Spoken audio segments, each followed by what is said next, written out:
following Earth's history and the people of God, through the book of Job. The story of Job depicts what will be the experience of end-time saints. In his experience we are given a prophetic picture of the faithful, in the end times.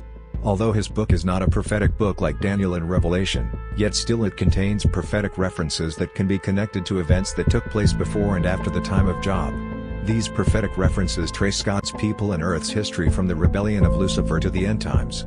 The historical and prophetic references combined, give a summary of the story of redemption. Although the Israelites had long awaited the coming of the Messiah, when he finally came, he was rejected and abused by many. The book of Job captures the words of the suffering Messiah. Job 16:10 and 11. They have gaped upon me with their mouth, they have smitten me upon the cheek reproachfully, they have gathered themselves together against me. God hath delivered me to the ungodly, and turned me over into the hands of the wicked. The Messiah was not the expected earthly king they were looking for, and so he suffered a most cruel rejection. At the beginning of his ministry the crowds were ready to crown him king. But as time passed on and the anticipated words of rebellion against Roman rule were not heard, their admiration turned to hatred. In the book, The Desire of Ages chapter 74, Gethsemane, we are told, his suffering can best be described in the words of the prophet, "Awake, O sword, against my shepherd, and against the man that is my fellow, saith the Lord of hosts."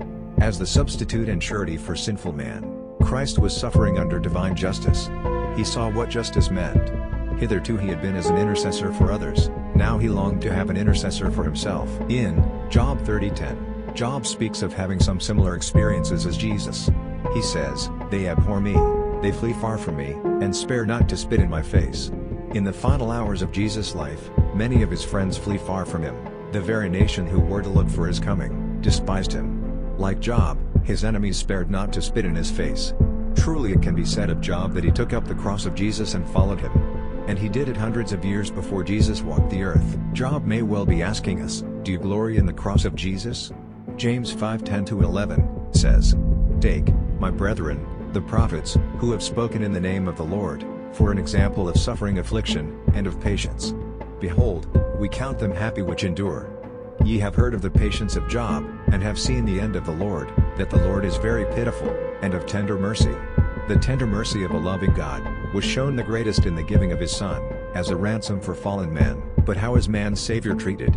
He is despised and rejected of men, a man of sorrows, and acquainted with grief, and we hid as it were our faces from him.